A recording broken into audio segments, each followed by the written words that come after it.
ഇതിനെക്കുറിച്ച് പറയാനുള്ളത് എനിക്ക് അബദ്ധം പറ്റി. ഞാൻ വെച്ചാൽ ഇങ്ങനെ ഇവരെക്കുറിച്ച് ഡീറ്റെയിൽ കൃത്യം അറിയത്തില്ലായിരുന്നു. പിന്നെ ഈ ഫാമിലി ആയിട്ട് വരുന്നവർക്ക് വീടെടുത്ത് കൊടുക്കുകയുള്ളൂ.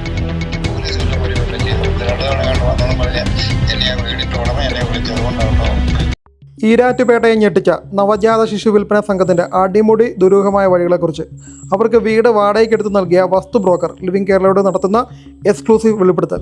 എൻ്റെ തൊഴിൽ ഞാനൊരു 35 വർഷമായിട്ട് വസ്തു ബ്രോക്കറാണ്.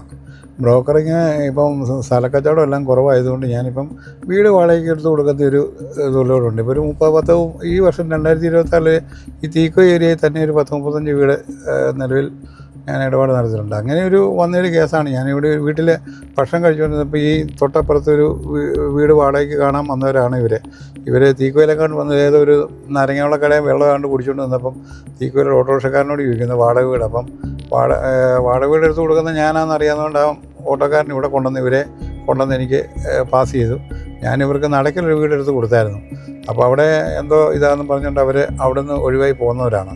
അപ്പോൾ അവിടെ മുസ്ലിംസിൻ്റെ ഏരിയ അവർക്ക് പറ്റത്തില്ലെന്നും പറഞ്ഞ് അവർക്ക് ഒറ്റ വീട് വേണമെന്ന് പറഞ്ഞ് അങ്ങനെ വന്നതാണ് ഈ പറഞ്ഞ ഇപ്പോൾ ഈ ഞണ്ടുകല്ലിലെ ഈ വീട് പോയി എടുക്കുന്നത്.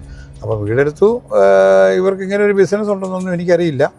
വീടെടുത്തു എഗ്രിമെൻ്റ് എഴുതിയിരിക്കുന്ന അനിതയുടെ പേരിലാണ്. അനിതയുടെ ആധാർ കാർഡ് കാര്യങ്ങളെല്ലാം കറക്റ്റാണ്. ഞാൻ നോക്കിയപ്പം പുള്ളിക്കാരനും അഡ്രസ്സാണ്.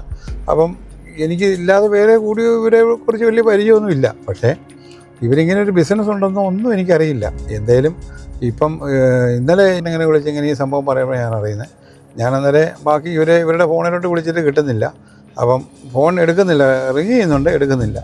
അങ്ങനെ വന്ന് ഞാനിങ്ങനെ ഇന്ന് രാവിലെ ഈ വീടിൻ്റെ ഹൗസ് ഓണർ എന്നെ വിളിച്ച് പറഞ്ഞു മനോരമ പത്രം വായിച്ചോ? ഇല്ല. ഞാൻ പറഞ്ഞു പത്രത്തിൽ വാർത്തയുണ്ടെന്ന് പറഞ്ഞു. ഞാനന്നേരം എൻ്റെ ഒരു സ്നേഹിതനും കൂടെ ഉണ്ട് ഈ കൂടെ എൻ്റെ കൂടെ ഇത് ചെയ്ത വകയിൽ. അപ്പം നിലവിൽ ഇവർക്ക് സാമ്പത്തിക ബുദ്ധിമുട്ടുണ്ടെന്ന് ഓർത്തുകൊണ്ട് ഇവരോട് 3000 രൂപയെ ഞങ്ങൾ മേടിച്ചിട്ടുള്ളൂ. അപ്പം ആ ഒരു രീതിയിൽ ഞങ്ങൾ താന്ന് കൊടുത്തതാണ് ഇവർക്ക് വേണ്ടി. അപ്പോൾ ഇവരുടെ ബിസിനസ് ഇതാണെന്നോ. പക്ഷേ അന്നേരമൊന്നും ഈ ബിസിനസ്സിനെ കുറിച്ച് നമുക്ക് വലിയ ഇത് തോന്നുന്നില്ല. എന്ന് വെച്ചാൽ സാമ്പത്തികമായിട്ട് വലിയ ബുദ്ധിമുട്ടിലാണ് ഇവരുടെ എല്ലാ കാര്യങ്ങളും നീങ്ങുന്നത്. അപ്പം പക്ഷേ ഇങ്ങനെയൊരു പരിപാടി ഈ രാജ എന്ന് പറയുന്നത് കോയമ്പത്തൂർ ബേസ് ചെയ്ത് നിൽക്കുന്നവനാണ്. അന്വേഷിച്ചെത്തിയ ആശാവർക്കരോടും നാട്ടുകാരോടും രാജ പറഞ്ഞത് തമിഴ്നാട്ടിലെ വക്കീലാണെന്നാണ്. എന്നാൽ വീട് വാടകയ്ക്കെടുക്കാൻ പറഞ്ഞത് മറ്റൊരു കഥ. ഇവൻ ഇസാഫ് ബാങ്കിൻ്റെ സ്റ്റാഫാണെന്നും പറഞ്ഞതിൻ്റെ ഐഡൻറ്റി കാർഡും ഒക്കെ ഉണ്ട്. ഇവനെ കഴുത്തൽ രാജ എന്ന് പറഞ്ഞ ഇവരുടെ ഈ അനിതയുടെ മകളെ കെട്ടിയവനാണ്. ഇവിടെ വരുന്നത് അനിത, അപർണ, രാജ. അനിതയുടെ മകളാണ് അപർണ. 2 കുഞ്ഞു പിള്ളേരുമാണ് ഇവിടെ വരുന്നത്. ഇങ്ങനെ എന്നെ വിളിച്ച് പറയുന്നു ഇങ്ങനെ സംഭവം ഒരു വിഷയമുണ്ടല്ലോ. ഞാനന്നേരം പിന്നെ പത്രം മേടിച്ച് വായിച്ചപ്പം ഫ്രണ്ടിൽ തന്നെ വലിയ വെണ്ടയ്ക്ക മുഴുവൻ കിടപ്പുണ്ട്. അങ്ങനെയാണ് സംഭവം. നിലവിലുള്ള കാര്യം ഇതാണ് സംഭവിച്ചത്. ഞാനിങ്ങനെ വാടക വീട് എടുത്ത് കൊടുത്തു. ഞാൻ തന്നെയല്ല, എൻ്റെ കൂടെ ഒരു കമ്പനിക്കാരനുമുണ്ട്. അപ്പം ഞങ്ങൾ 2 പേരും കൂടെയാണ് ചെയ്തിരിക്കുന്നത്. അപ്പം നിലവിലിത് എഗ്രിമെൻ്റ് എഴുതി 28 ദിവസമേ ഉള്ളൂ. അപ്പം ഇങ്ങനെയൊരു സംഭവം ഇവർക്കുണ്ടെന്നുള്ളത് നമുക്കറിയില്ലായിരുന്നു. ഇങ്ങനെ ഇവിടുത്തുകാർ എന്തോ ആവശ്യത്തിന് അവിടെ വീട് കാലിയാണെന്ന് കണ്ട് നോക്കാൻ ചെന്നപ്പോൾ 5-6 സ്ത്രീകൾ അവിടെ നിൽപ്പുണ്ട്. അതിനകത്ത് ഗർഭിണികളുണ്ട്. 5-6 പേരുണ്ടെന്ന് പറഞ്ഞത് എൻ്റെ ഒരു സ്നേഹിതന് പുള്ളി പറഞ്ഞു ഇവിടെ വേറെ എന്തോ ബിസിനസ് ആളാവെന്ന് പറഞ്ഞ് ഇറങ്ങി പോവുകയും ചെയ്തു. ആ പുള്ളി ഇങ്ങനെ പറഞ്ഞപ്പോൾ തന്നെ ഞാൻ ഒന്നും ഞടുക്കിയായിരുന്നു ഇവിടെ എന്തെങ്കിലും പരിപാടി. അപ്പം ഈ ഹൗസ് ഓണർക്ക് ഭയങ്കര സംശയം ഉണ്ടായിരുന്നു ഇവരെക്കുറിച്ച് നേരത്തെ തന്നെ. അപ്പോൾ ഇവർ നിലവിലത്തെ ഒരു വലിയ സംഭവമാണെന്നുള്ളത് ഞാൻ ഇന്നാണ് അറിയുന്നത്. ഇത് ഏതാണ്ട് വൻ റാക്കറ്റിൻ്റെ ഒരു ഭാഗമാണെന്ന് എനിക്കും തോന്നുന്നത്. എന്ന് വെച്ചാൽ ഈ രാജയെ ഇന്നലെ വരെ രാജയുടെ ഫോൺ റിങ് ചെയ്യുന്നുണ്ടായിരുന്നു. ഇന്നലെ രാത്രി 9 മണിക്ക് 9:15 വരെ ഞാൻ വിളിച്ചത്, അന്നേരം റിങ് ചെയ്യുന്നുണ്ട്. അപ്പോൾ രാജ അത് കഴിഞ്ഞ് ഫോൺ സ്വിച്ച് ഓഫാണ്. ഇന്നലെ ഈ അനിതയുടെ ഫോണിലോട്ട് ഒരുപാട് തവണ ഞാൻ വിളിച്ചിട്ട് ഞാൻ ഒരു വോയിസ് മെസ്സേജ് ഇട്ടിട്ടുണ്ട്. അതും കൂടെ ഞാൻ നിങ്ങളെ കേൾപ്പിക്കാം. വീട്ടിൽ പോലീസ് വല്ലതും വരികയല്ലോ ചെയ്തു. 1-2 തവണ കണ്ട് വന്നെന്നും പറഞ്ഞ് എന്നെ ആ വീടിന്റെ ഉടമ എന്നെ വിളിച്ചത്. അതുകൊണ്ടാട്ടോ വിളിച്ചത്. എന്നാ സംഭവം എന്നാ അത് ഫോൺ വിളിച്ച് എടുക്കാത്തത്? നിങ്ങൾ ഫോൺ വിളിച്ചിട്ട് ഒന്ന് എടുത്തേച്ച് എന്തെങ്കിലും ഒരു മറുപടി തന്നാൽ മതി, ഇല്ലേ മെസ്സേജ് വിട്ടാലും മതി. ഇതാണ് സംഭവം.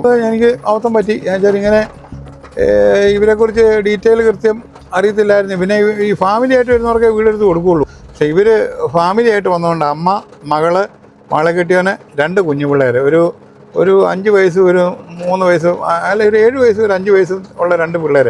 അങ്ങനെ ഫാമിലി ആയിട്ട് വന്നതുകൊണ്ട് മാത്രം ഞാൻ വീടെടുത്ത് കൊടുത്തത്. അല്ലാതെ ഞാൻ അങ്ങനെ പരിപാടി പിടിക്കുന്ന ആളുമല്ല. ഇവരെക്കുറിച്ചൊരു സംശയം തോന്നാനൊരു കാരണം ഇവരെ ഫർണിച്ചർ 2-3 ദിവസത്തിനുള്ളിൽ ഫർണിച്ചറെല്ലാം കൊണ്ടുവന്നില്ല. ഇവരൊന്നും കൊണ്ടുവന്നില്ല. അപ്പോൾ തന്നെ ഒരു സംശയം ഉണ്ടായിരുന്നു. ഹൗസ് ഓണർ ഇങ്ങനെ എന്നോട് പറഞ്ഞു എന്താ ഇവർ സാധനങ്ങളൊന്നും കൊണ്ടുവരാത്തത്. അപ്പം ഞാനോർത്തു ഇവർ അനിതയുടെ ഹസ്ബൻഡുമായിട്ട് എൻ്റെ പിണക്കമുണ്ട്. അതുകൊണ്ട് ഞാൻ വണ്ടി വരെ ഇടപാട് ചെയ്ത് കൊടുത്തതാണ്. നേരത്തെ താമസിച്ച വാടക വീട്ടിൽ ഒന്നും കൊണ്ടുവന്നില്ല. നടക്കിലോട്ടൊന്നും കൊണ്ടുവന്നിട്ടില്ല.